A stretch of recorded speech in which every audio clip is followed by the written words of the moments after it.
Movie शुरू होती है और हम देखते हैं एक फैमिली को जिसमें 4 लोग शामिल होते हैं। आदमी कीटा, उसकी बीवी जुनसु, बेटी किजन और बेटा कीवो। वो लोग एक छोटे से बेसमेंट में रह रहे होते हैं। इन लोगों को सरवाइव करने के लिए बहुत मेहनत करनी पड़ती थी क्योंकि इनके फाइनेंशियली हालत बहुत खराब थे और अपना घर चलाने के लिए पिज्जा के बॉक्स बनाने का काम करते थे, मगर घर का खर्चा चलाने के लिए ये काम उनके लिए काफी नहीं था। फिर एक दिन कीवो का दोस्त जो उसके साथ यूनिवर्सिटी में पढ़ता था उनके घर पर आता है। वो कीवो को एक पत्थर देता है और कहता है कि मेरे दादा ने ये तुम्हारे लिए भेजा है। आमतौर पर उस पत्थर को बहुत खास समझा जाता था और उसके बारे में ये ख्याल था कि जिसके पास भी वो पत्थर होता है उसे खुशियाँ मिलती हैं और उसके हालात अच्छे हो जाते हैं। कि वो अपने दोस्त को अपनी फाइनेंशियली हालत के बारे में बताता है जो कि ठीक नहीं है। उसका दोस्त उसे कहता है कि मैं स्टडी के लिए आउट ऑफ कंट्री जा रहा हूँ। जिस लड़की को मैं ट्यूशन पढ़ाता था तुम उसे इंग्लिश पढ़ा दी। जिस पर कि वो कहता है कि मैं तो कॉलेज जाता नहीं और वो लोग मुझे काम नहीं देंगे। उसका दोस्त कहता है तुम्हारे लिए मैं सिफारिश कर दूंगा, बस अपनी बहन से एक फेक डिग्री बनवा लो। कीवो की बहन आर्टिस्टिक होती है और वो उसके लिए डिग्री बना देती है। फिर कीवो उस जगह पर चला जाता है जहाँ उसने ट्यूशन देनी होती है। वो घर काफी बड़ा और काफी खूबसूरत होता है और वो फैमिली काफी रिच होती है और फैमिली का नाम पार्क फैमिली होता है। इस फैमिली में भी 4 लोग होते हैं, हस्बैंड वाइफ और उनके 2 बच्चे, एक बेटा और एक बेटी। बेटी वो जिसका नाम दहाई होता है जिसे ट्यूशन पढ़ाना होता है। वहाँ पर एक मेड भी होती है जो काफी अरसे से वहाँ पर काम कर रही होती है। कि वो एक डेमो क्लास देता है जिसमें दहाई की मदर भी उसके साथ बैठ जाती है। वो कीवो से सेटिस्फाई हो जाते हैं और उसे काम दे देते हैं। फिर कीवो को पता चलता है कि उस लड़की के छोटे भाई द सॉम को पेंटिंग का बहुत शौक है। इस मकसद के लिए उन्होंने बहुत सी टीचर्स को हायर किया था लेकिन कोई भी परमानेंट नहीं रुकी। कीवो सोचता है कि मेरी बहन आर्टिस्टिक है तो मैं उसे इसका पेंटिंग टीचर बना देता हूँ। फिर वो द सॉम की मदर से बात करता है कि मेरी एक कजन है जो आर्टिस्टिक है, मैं मशवरा देता हूँ कि आप उसको हायर कर लें। दासोम की मदर ये सुनकर राजी हो जाती हैं और अगले दिन की वो अपनी बहन को जेसिका नाम की लड़की बनाकर इंट्रोड्यूस करवाता है। असली नाम इसलिए नहीं बताता ताकि किसी को शक ना हो कि वो दोनों बहन भाई हैं। और किजन जेसिका बन के उस बच्चे की आर्ट टीचर बन जाती है और कहती है कि मैं आर्ट थेरेपिस्ट भी हूँ और अपनी बातों से उन लोगों को इम्प्रेस कर लेती है। अब ये दोनों बहन भाई उन दोनों बहन भाई के टीचर्स बन के काम करने लगते हैं। और जब जेसिका की पहली क्लास होती है तो उस घर के मालिक यानी सॉम के फादर भी वहाँ पर पहुँच जाते हैं और अपने ड्राइवर को कहता है कि वो जेसिका को घर छोड़ाए और वो ऐसा ही करता है। ड्राइवर जेसिका को घर छोड़ने का कहता है क्योंकि काफी देर हो चुकी होती है। जेसिका ड्राइवर को कहती है कि आप मुझे मेट्रो स्टेशन पर ही ड्रॉप कर दीजिएगा और ड्राइवर उसे वहीं ड्रॉप कर देता है। और जेसिका जब गाड़ी में बैठी होती है तो वो जानबूझकर अपनी पैंटीज गाड़ी में छोड़ देती है। वो ऐसा इसलिए करती है ताकि उनके ऑनर को शक हो जाए कि उनका ड्राइवर सही नहीं है। और जब उनके ऑनर को वो पैंटीज मिलती हैं उन्हें शक हो जाता है कि हमारे ड्राइवर और हमारे बेटे की आर्ट टीचर के दरमियान कुछ चल रहा है और ये वो अपनी बीवी से डिस्कस करता है। फिर उसकी बीवी जेसिका से उस रात की बात पूछती है जब ड्राइवर ने उसे ड्रॉप किया है, जिस पर वो कहती है कि मैं घर की बजाय मेट्रो स्टेशन पर उतर गई थी। जिस पर घर की ऑनर सेटिस्फाइड हो जाती है और वो जेसिका को जाने का कहती है और इसके बाद वो अपने ड्राइवर को नौकरी से निकाल देती है। जेसिका ने ये सब इसलिए किया होता है क्योंकि वो ड्राइवर की जगह पर अपने फादर को लाना चाहती। फिर वो उन लोगों को सजेस्ट करती है कि मेरे फादर के भाई के ड्राइवर हैं जो काफी अच्छे ड्राइवर हैं, आप उन्हें रख लें। और फिर वो अपने फादर को फादर के भाई का ड्राइवर कहकर इंट्रोड्यूस करवाती है। उसके फादर को भी नौकरी मिल जाती है और वो तीनों बाप बेटी बेटा वहाँ पर नौकरी करना शुरू कर देते हैं। वो लोग बहुत अनजान बन के काम कर रहे होते हैं ताकि उनके ऑनर्स को शक ना हो कि वो दोनों बहन भाई और वो उनके फादर हैं। फिर हम देखते हैं कि वो जब दहाई को ट्यूशन पढ़ा रहा होता है तो वो एक दूसरे को पसंद करने लगते हैं। अब कीवो और कीजन अपनी मदर को भी उस घर में काम दिलवाना चाहते हैं और इस मकसद के लिए उन्हें उस मेड को वहाँ से निकलवाना था, जो कि इतना आसान नहीं था। वो एक प्लान सोचते हैं। पीच के ऊपर जो पाउडर होता है उससे किसी भी इंसान को एलर्जी हो सकती है और वो ऐसा ही करते हैं। जब वो मेड डॉग से खेल रही होती है तो वो पाउडर उस पर गिरा देते हैं, जिससे उसको शदीद एलर्जी हो जाती है और वो हॉस्पिटल चली जाती है। और जब वो हॉस्पिटल होती है तो कीवो के फादर भी वहाँ पर पहुँच जाते हैं। वो एक सेल्फी बनाते हैं जिसमें वो उसे भी कैप्चर कर लेते हैं। फिर वो घर की मालकिन को शॉपिंग पर लेकर जाता है और वहाँ उसे बताता है कि मैंने घर की मेड को हॉस्पिटल में देखा था और जब मैं सेल्फी बना रहा था तो वो भी बीच में आ गई और ना चाहते हुए भी मैंने उस लेडी की बातें सुन ली हैं। उसे टीबी है, लेकिन उसकी मालकिन उस बात पर यकीन नहीं करती। फिर वो अपनी बेटी कीजन को मैसेज ड्रॉप करता है कि हम 3 मिनट तक घर पहुंच रहे हैं। मैसेज देखते ही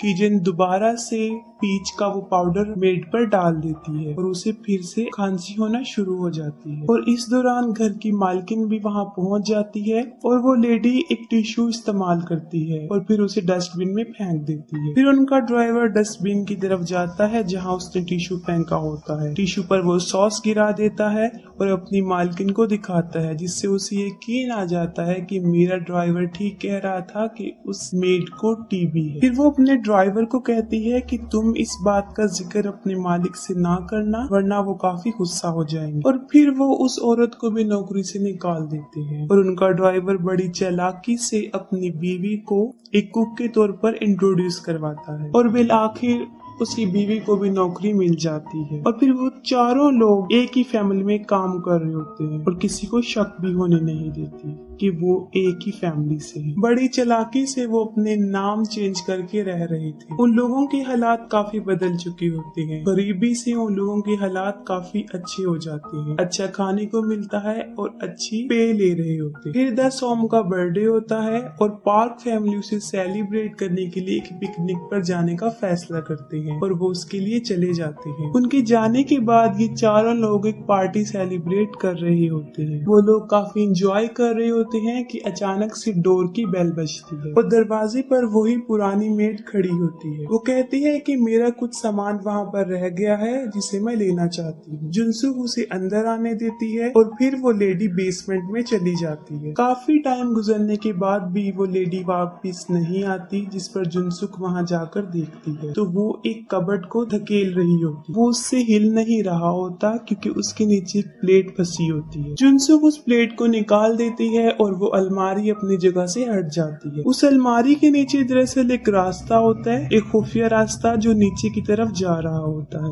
वो मेड वहाँ पर चली जाती है और देखती है वहाँ पर एक आदमी है। हकीकत में वो उसका हस्बैंड होता है। उसे उसने यहाँ पर छुपा कर रखा होता है। उसे यहाँ पर तकरीबन 4.5 साल हो जाते हैं। पार्क फैमिली को इस बारे में नहीं पता होता क्योंकि उनसे पहले जो फैमिली यहाँ पर रह रही थी वो उन्हें नहीं बताती और ये लेडी काफी अरसे से यहाँ काम कर रही होती है। ये सब जानती है कि यहाँ एक खुफिया रास्ता है। उसने अपने हस्बैंड को यहाँ इसलिए छुपाया होता है क्योंकि उसके सर पर कुछ कर्जा होता है जिसको अगर वो नहीं उतारेगा तो लोग उसे मार देंगे। फिर वो मेड जुनसुक को कहती है कि तुम हफ्ते में एक मर्तबा मेरे हस्बैंड को खाना दे दिया करो, यहाँ पर फ्रिज अवेलेबल है, इसके बदले में मैं तुम्हें पे कर दूँ। जुनसुक इनकार कर देती है और पुलिस को कॉल करने का बोलती है, जिस पर वो औरत काफी मिन्नतें करती है कि वो ऐसा ना करे। और जुनसुक का हस्बैंड बेटा बेटी सीढ़ियों से ये बातें सुन रहे होते हैं। उनमें से किसी का पाँव स्लिप होता है, वो तीनों सामने आकर गिर जाते हैं। ये देखकर वो मेड वीडियो बना लेती है और कि वो कहता है पापा मेरा पाँव, और ये भी वीडियो में रिकॉर्ड हो जाता है। उसे पता चल जाता है कि ये चारों फैमिली है और उन्होंने चालाकी से यहाँ पर नौकरी हासिल की है। ये वीडियो वो घर की मालकिन को सेंड करने का कहती है, जिस पर जुनसुक उसे काफी मिन्नतें कर रही होती है कि वो ऐसा ना करे। वो औरत अपने हस्बैंड को लेकर ऊपर आ जाती है और उन चारों को कहती है कि वो हाथ ऊपर करके खड़े हो जाए। वो चारों खड़े हो जाते हैं और वो उनका भी वीडियो बना लेती है और साथ में उस टेबल की भी जिस पर वो पार्टी कर रही हो। ये चारों उन दोनों हस्बैंड वाइफ पर हमला कर देते हैं और उनसे मोबाइल लेकर वीडियो को डिलीट कर देते हैं। उन लोगों की आपस में लड़ाई हो रही होती है कि अचानक से टेलीफोन की घंटी बजती है। जुनसुक फोन उठाती है और ये घर की मालकिन का फोन होता है। वो कहती है कि तेज बारिश की वजह से ट्रिप कैंसिल हो गई है और हम 8 मिनट तक वापिस आ रहे हैं, और वो उसे खाना बनाने का बोलती है और 8 मिनट तक उन्हें घर का सारा सामान भी सेट करना था। कॉल के दौरान वो तीनों उन दोनों हस्बैंड वाइफ का मुंह बंद करके खड़े होते हैं। फिर वो लोग उन हस्बैंड वाइफ को बांध कर दोबारा बेसमेंट में छोड़ आते हैं और उसके बाद सफाई करना शुरू कर देते हैं। और ठीक 8 मिनट के बाद वो फैमिली घर पर आ जाती है और वो लोग घर की सफाई भी कर चुके होते हैं और पाक फैमिली को जरा भी शक नहीं होता कि उनके आने से पहले यहाँ पर क्या कुछ हो चुका है, और वो लोग भी फिर छुप जाते हैं। वो लोग खाना खाते हैं और घर की मालकिन जुनसुक को बताती है कि एक बर्थडे की रात को मेरा बेटा केक खाने के लिए उठा था, तब उसने एक भूत को देखा था, लेकिन वो भूत नहीं होता, वो उस मेड का हस्बैंड होता है। और ये लोग समझते हैं कि शायद वो कोई भूत। बारिश हो रही होती है और उनका बेटा दासोम कहता है कि आज रात मैं बाहर सोऊंगा, और वो टेंट लेकर बाहर बैठ जाता है। दासोम के मदर और फादर हॉल में ही सोते हैं ताकि सारी रात उसको देख सके। वो दोनों सोफे पर लेटकर बातें कर रहे होते हैं और सोफे के नीचे कीटक, किजन और कीवो छुपे हुए होते हैं। घर का ड्राइवर कीटक होता है और घर का मालिक अपनी वाइफ को बता रहा होता है कि उसके जिस्म में से नागवार किस्म की स्मेल आती है जिसको बर्दाश्त करना नामुमकिन है। वो सच कह रहा होता है क्योंकि जिस जगह पर वो लोग रह रहे होते हैं वो गार्बेज एरिया होता है, लोग वहाँ पर टॉयलेट्स करते हैं, इस वजह से इस घर के सारे लोगों की जिस्म में, कपड़ों में एक गंदी सी बू आती है। और ये सब बातें वो लोग भी सुन रहे होते हैं। उन्हें बुरा लगता है क्योंकि एक बार दासोम ने ये बात कही थी कि मेरी टीचर में से स्मेल आती है और वैसे हमारे ड्राइवर और मेड में से भी आती है। फिर वो लोग अपना सॉप, अपना टॉवल चेंज करने का सोचते हैं, लेकिन ये उनकी जिस्म की स्मेल नहीं होती बल्कि उस घर की होती है जहाँ पर वो रह रहे होते हैं। और जब वो दोनों सो जाते हैं तो ये सोफे के नीचे से निकल कर अपने घर में, अपनी बेसमेंट में आ जाते हैं। बहुत तेज बारिश हो रही होती है और जब वो अपने घर में पहुंचते हैं तो वो देखते हैं कि उनका सारा घर पानी से भर चुका है। घर की खिड़की खुली रहने की वजह से सारा पानी अंदर आ जाता है और अब वो जगह रहने के काबिल नहीं रहे। फिर वो एक जगह जाते हैं जहाँ बहुत से लोग सो रहे होते हैं और वो लोग भी अपनी रात वहीं गुजारते हैं। फिर किजन को घर की मालकिन की कॉल आती है। वो कहती है कि हमारे बेटे की बर्थडे है, आप उसकी टीचर हैं, आपको आना चाहिए जिससे उसे बहुत खुशी हो। और वो कीवो को भी बुला लेती है जो कि उसकी बेटी का टीचर होता है। फिर वो बाजार में शॉपिंग करने जाती है और जब वो गाड़ी में बैठी होती है तो उसके ड्राइवर में से एक अजीब किस्म की स्मेल आ रही होती है और वो अपने नाक पर हाथ रख लेती है, जिस पर उसके ड्राइवर को काफी बुरा लगता है क्योंकि वो नहीं चाहता कि लोग उनके साथ ऐसा रिएक्ट करें। उसकी मालकिन भी ऐसा करना नहीं चाहती लेकिन उसे ऐसा करना पड़ता है। फिर पार्टी चल रही होती है और कीवो और उसकी स्टूडेंट दहाई ऊपर होते हैं और कीवो उससे पूछता है तुम्हें लगता है कि हम इनमें से एक हैं? वो अपने जवाब को यस कहते हुए सर हिला देती है,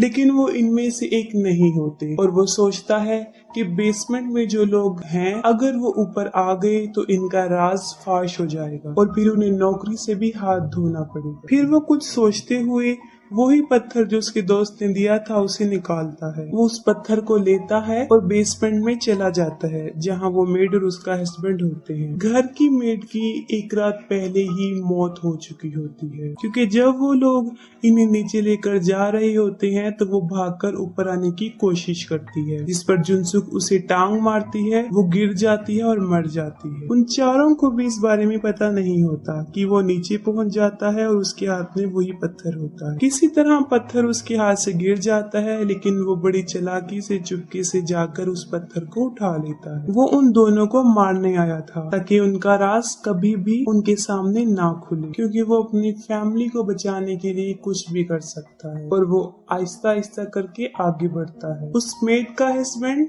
जो अपने आप को खोल चुका होता है कीवो के गले में रस्सी डालकर उसे घसीटता है और उस रस्सी को एक जगह पर अटका देता है और फिर वो वही पत्थर उठाता है। वो कीवो को पत्थर से मारने लगता है लेकिन नहीं मारता। वो वहाँ से भाग जाता है लेकिन बेसमेंट से गिर जाता है और वापिस आकर वो उसे काफी जख्मी कर देता है। फिर वो पार्टी वाली जगह पर पहुँच जाता है। फिर उसकी नजर पड़ती है किजन पर जो केक लेकर दासोम की तरफ जा रही होती है और वो फौरन उसे पहचान लेता है। वो उस चाकू से कीजन के सीने पर वार करता है, जिससे वो काफी जख्मी हो जाती है। कीजन के फादर उसके जख्म को दबाते हैं ताकि खून ज्यादा ना बहे, लेकिन उसका जख्म काफी गहरा होता है। जुनसुक ये देखती है कि उसने मेरी बेटी पर हमला किया है और वो उसकी तरफ बढ़ती है और उन दोनों के दरमियान शदीद लड़ाई हो जाती है और इस लड़ाई में जुनसुक उस आदमी को मार दे। अब घर का ऑनर अपनी चाबी लेना चाहता है जो कि उस मरे हुए आदमी के नीचे पड़ी होती है और वो चाबी जब निकाल रहे होते हैं तो उन्हें काफी स्मेल आती है और वो मुंह पर हाथ रख लेते हैं और जब उनका ड्राइवर उन्हें ऐसा करते हुए देखता है तो उसके चेहरे के तासुरात बदल जाते हैं। वो शदीद गुस्सा था। वो चाकू उठाता है और उस चाकू से मालिक पर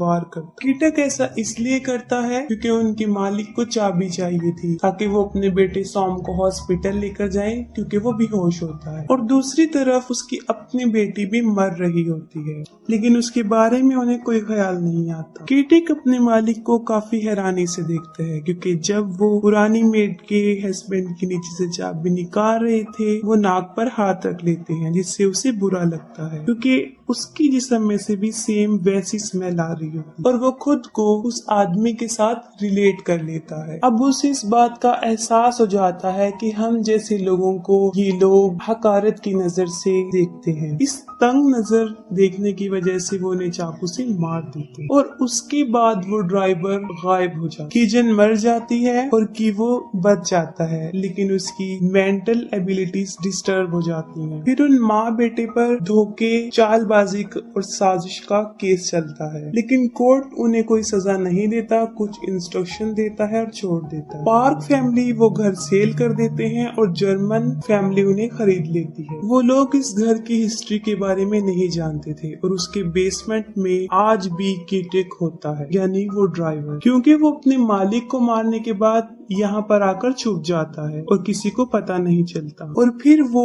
मोर्स कोड के जरिए यानी लाइट ऑन ऑफ करके वो अपने बेटे को ये मैसेज देना चाहता है कि वो आज भी जिंदा है और यहाँ पर छुपा हुआ है। मोर्स कोड बेसिकली एक सिग्नल समझा जाता है जो दो लोगों को आपस में कम्युनिकेट करता है, जो किसी को मैसेज भेजने की फैसिलिटी रखता है। उस बल्ब के थ्रू वो सिग्नल ऐसे भेजता है, वो उसे डिफरेंट टाइम में ऑन ऑफ करता है और अपने बेटे को सिग्नल सेंड करता है। उसका बेटा कीवो जो कि दूरबीन से सिग्नल को देखता है, उसके पास एक कोड आता है जिसको वो डिकोड करके मालूम कर लेता है कि उसके फादर आज भी जिंदा हैं और उसी बेसमेंट में है और उसे इस बात का पछतावा होता है कि उन्होंने पार्क फैमिली के ऑनर को मार दिया और वो उनकी तस्वीर के सामने जाकर अपोलोजाइज करता है। फिर कि वो कहता है कि एक दिन मैं बहुत पैसे कमाऊंगा और हम वही घर खरीद लेंगे और बेसमेंट में तुम ऊपर आना और हम वहीं पर तुम्हारा इंतजार करेंगे। ऐसा हो जाता है कि वो घर खरीद लेता है और कीटक उस बेसमेंट से